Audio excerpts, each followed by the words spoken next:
84 साल की एक महिला जो हर सुबह अपने घर के बाहर पौधों में पानी देती थी, रोज, बिना नागा, 30 साल से। ये उसकी दिनचर्या थी। घर की खिड़की से उसे देखने वाले पड़ोसी उसके लिए सिर्फ एक फेमिलियर फेस थे, एक हार्मलेस रूटीन, एक सेफ पैटर्न। लेकिन एक दिन वो सामने नहीं आई।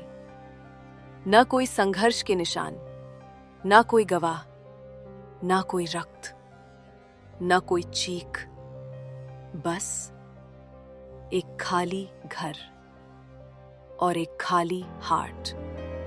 और जब FBI के बिहेवियरल प्रोफाइलर्स ने इस केस को देखा तो उन्होंने कहा, ऐसा कुछ जो पूरी इन्वेस्टिगेशन को एक अलग दिशा में ले गया।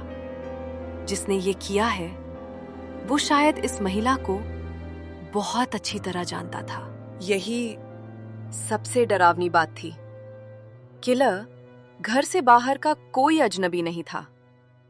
किलर एक ऐसा इंसान था जो नैन्सी गथरी की दिनचर्या जानता था, जो उसकी आदतें जानता था, शायद उसका ट्रस्ट भी जानता था।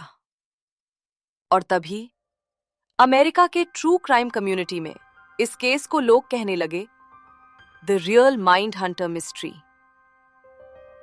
नमस्ते, वेलकम टू स्टोरी सूत्रा, जहां हम बात करते हैं दुनिया के सबसे रहस्यमयी ट्रू क्राइम केसेस की, जहां हर कहानी एक साइकोलॉजिकल पजल है और हर इन्वेस्टिगेशन एक मॉरल क्वेश्चन। आज हम जानेंगे नैन्सी गथरी के गायब होने की सच्चाई। और ये कहानी सिर्फ एक मर्डर नहीं है, यह एक बिट्रेयल की कहानी है। एक ऐसी कहानी जो सुझाती है कि सबसे बड़ा डेंजर हमेशा घर के अंदर से आता है।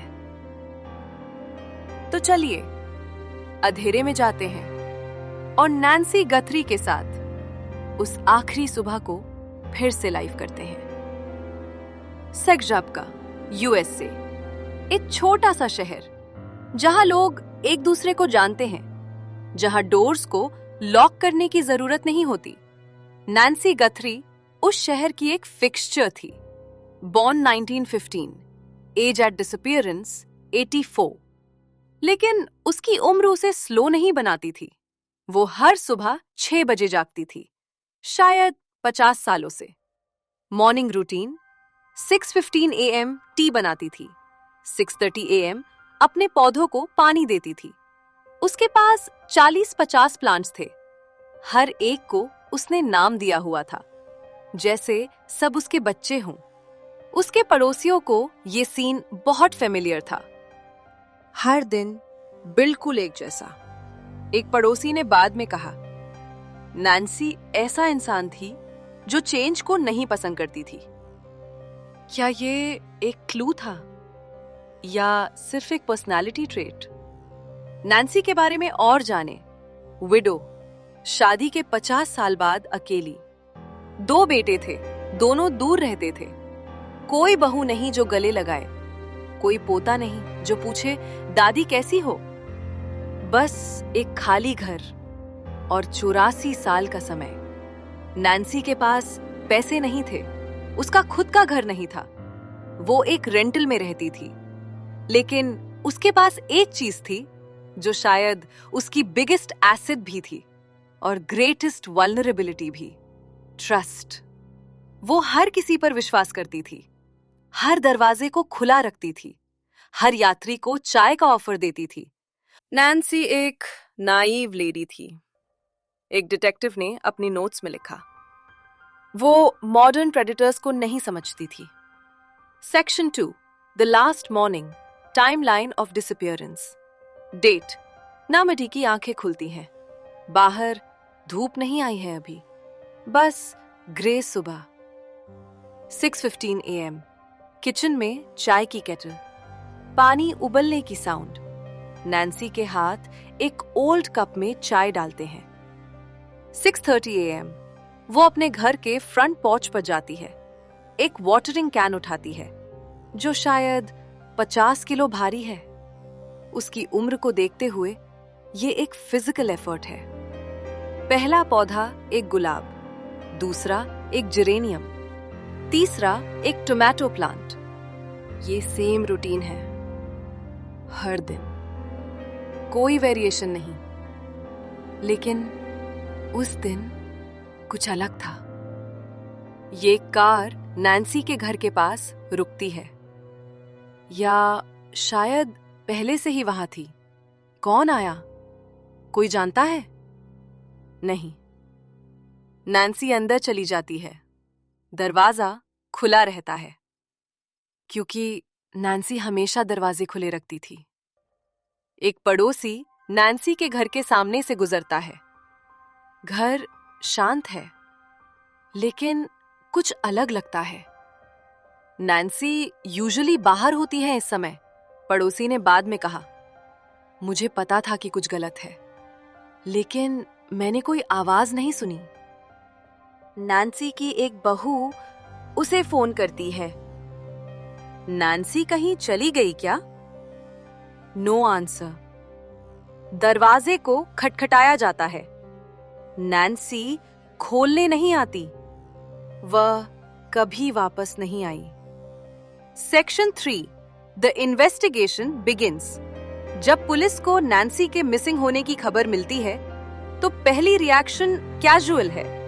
शायद वो किसी रिलेटिव के पास चली गई, शायद मेमोरी इशू है। 84 साल की आयु में ये कॉमन है। लेकिन नैन्सी के बेटे पुलिस को एक अलग स्टोरी बताते हैं। मेरी माँ कभी घर नहीं छोड़ती थी, कम से कम बिना बताए तो नहीं, और उसके पास कार नहीं थी। ये इन्वेस्टिगेशन की डायरेक्शन बदल देता है। पुलिस ने सर्च शुरू किया। शुरुआत में एक नॉर्मल मिसिंग पर्सन केस, लेकिन 12 घंटे बाद नैन्सी का डेड बॉडी एक दूर के फॉरेस्ट एरिया में मिल जाता है। कंडीशन जलाया गया था, सिवियरली बर्न्ड। आइडेंटिफिकेशन डीएनए से हुई। ये अब एक मर्डर केस था। Section 4, behavioural profiling, the FBI enters. जब एफबीआई को केस दिया जाता है, तो एक बिहेवियरल एनालिसिस यूनिट का फॉर्मेशन होता है। ये एजेंट्स क्राइम को एनालाइज करते हैं, पीड़िता को नहीं, लेकिन अफेंडर के माइंड को। प्रोफाइलर रिचर्ड, एक 20 ईयर एफबीआई वेटरन, इस केस को लेते हैं। पहली चीज जो उसने नोटिस किया, ये एक प्लान्ड क्राइम था। क्यों? 1, टाइमिंग। नैन्सी की रूटीन बहुत प्रिडिक्टेबल था। किलर को शायद वीक्स पहले ये पता था। 2, लोकेशन। बॉडी को बर्न करने के लिए एक सेक्लूडेड स्पॉट चुना गया, जो शहर से बहुत दूर था। मतलब किलर को ज्योग्राफी का ज्ञान था। 3, नो स्ट्रगल मार्क्स। नैन्सी के शरीर पर कोई डिफेंस वुंड्स नहीं, कोई स्क्रैचेस नहीं। यानी प्रोफाइलर ने कहा, विक्टिम को शायद पता ही नहीं चला कि क्या होने वाला है। 4, डिस्पोजल मेथड। बॉडी को बर्न करना एक इंटीमेट एक्ट है। किलर नैन्सी के शरीर को नष्ट करना चाहता था। प्रोफाइलर बताते हैं, ये एक इमोशनल रिएक्शन है, ना कि एक logical one. Section 5, the psychological profile, understanding the killer. FBI के प्रोफाइलिंग टीम ने एक डिटेल्ड साइकोलॉजिकल प्रोफाइल बनाया। Offender characteristics. 1, age 30 to 55 years old, probably. क्यों? क्योंकि ये क्राइम को प्लान करने के लिए मैच्योरिटी चाहिए। 2, सोशल स्टेटस, probably respectable. क्यों? क्योंकि नैन्सी ने उसे ट्रस्ट किया। एक डिशेवल्ड और सस्पिशियस लुकिंग पर्सन को नैन्सी probably नहीं जाने देती। 3, एम्प्लॉयमेंट, लाइकली स्टेबल जॉब, क्योंकि क्राइम को प्लान करने के लिए टाइम और रिसोर्सेस चाहिए। 4, मोटिव, क्या ये सेक्सुअल था? शायद नहीं। नैन्सी की एज्ड बॉडी पर कोई सेक्सुअल असॉल्ट का एविडेंस नहीं था। तो फिर मनी? नैन्सी के पास पैसे तो नहीं थे। उसके पास कुछ ज्वेलरी था, लेकिन बहुत वैल्यूएबल नहीं। प्रोफाइलर का सबसे डिस्टर्बिंग ऑब्जर्वेशन। मुझे लगता है किलर को नैन्सी से कुछ पर्सनल ग्रीवेंस था। शायद नैन्सी ने उसे रिजेक्ट किया या उसने नैन्सी को चोट पहुंचाई, लेकिन नैन्सी को कॉन्शियसनेस में नहीं, वो शायद अनकॉन्शियस या सिडेटेड थी। Section 6, the suspects, a web of possibilities. Police ने 40 प्लस सस्पेक्ट्स इंटरव्यू किए, हर एक अलग थियरी, हर एक possible answer. Suspect number 1, local mechanic. Nancy के बेटे ने सजेस्ट किया कि एक मैकेनिक नैन्सी के घर के पास रहता था।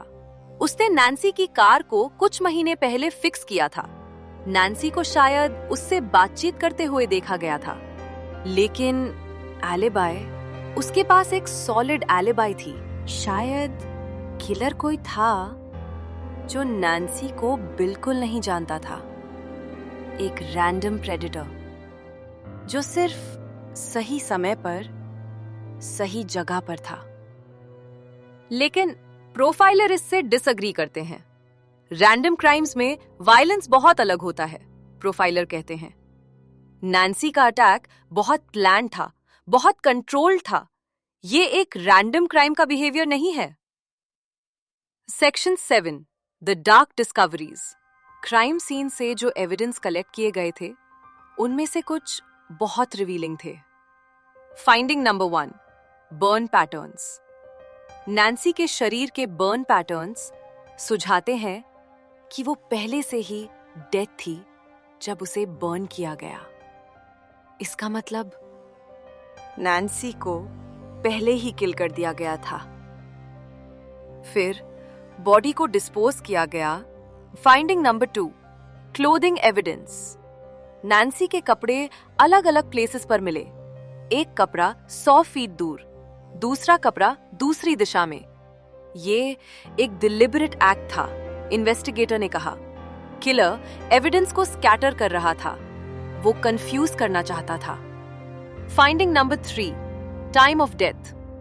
मेडिकल एग्जामिनेशन के अनुसार नैन्सी को शायद 8 AM से 9 AM के बीच किल किया गया, यानी वो मॉर्निंग रूटीन के ठीक बाद। किलर शायद 7:45 AM के आसपास आया था। नैन्सी अभी फ्रेश थी, अभी अवेक थी, लेकिन वो कोई रेजिस्टेंस नहीं करी। क्यों? Section 8, the interrogation room, psychology of lying. Police ने कई पीपल को इंटेरोगेट किया, और यहाँ कहानी एक इंटरेस्टिंग साइकोलॉजिकल टर्न लेती है। एक सस्पेक्ट को इंटरव्यू देते हुए एक इन्वेस्टिगेटर एक स्ट्रेंज ऑब्जर्वेशन करता है। सस्पेक्ट का नाम मिस्टर टी। पुलिस के सामने वह बहुत काम है, बहुत कंपोज्ड, शायद बहुत ज्यादा कंपोज्ड। जब पुलिस कहते हैं नैन्सी एक काइंड लेडी थी, तो वह इमोशनली रिस्पॉन्ड नहीं करता। जब पुलिस कहते हैं उसको बर्न किया गया, तो वह एक स्लाइट स्माइल देता है। यह एक रेड फ्लैग है। प्रोफाइलर बाद में कहते हैं, जब एक इनोसेंट पर्सन एक सीरियस क्राइम के बारे में सुनता है, तो वह शुक होता है या सैड होता है, लेकिन वह इमोशनलेस नहीं होता।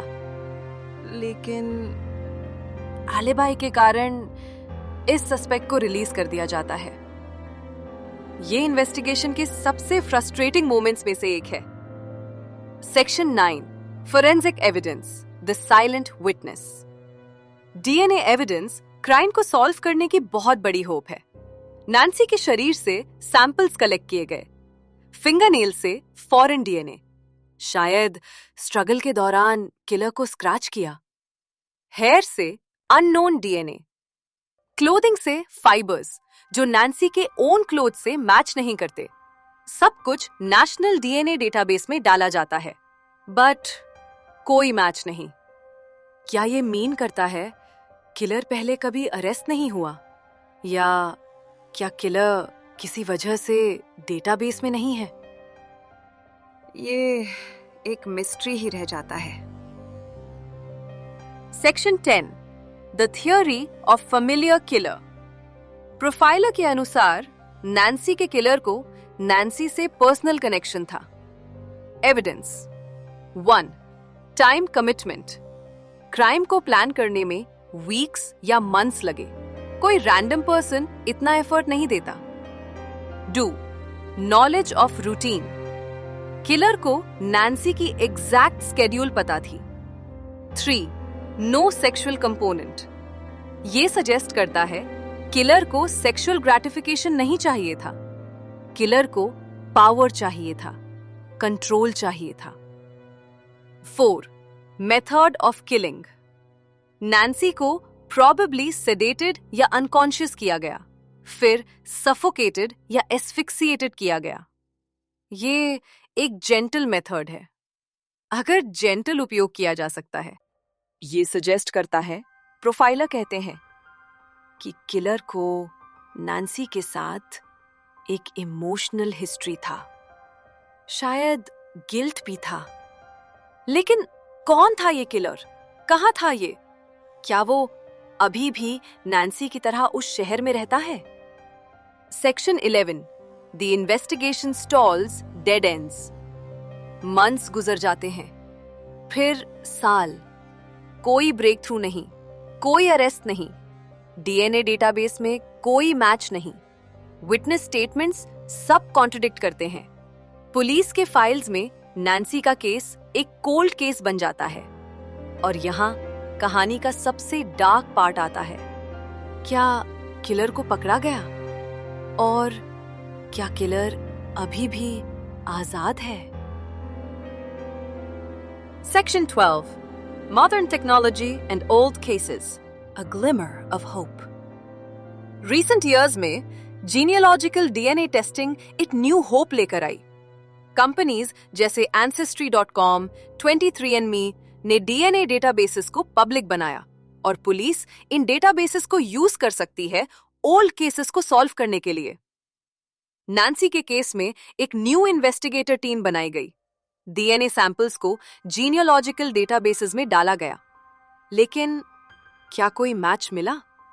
अगर इस स्टोरी को ड्रामेटाइज किया जाए तो एक मैच होना चाहिए, लेकिन रियलिटी ऑफन फिक्शन से अलग होती है।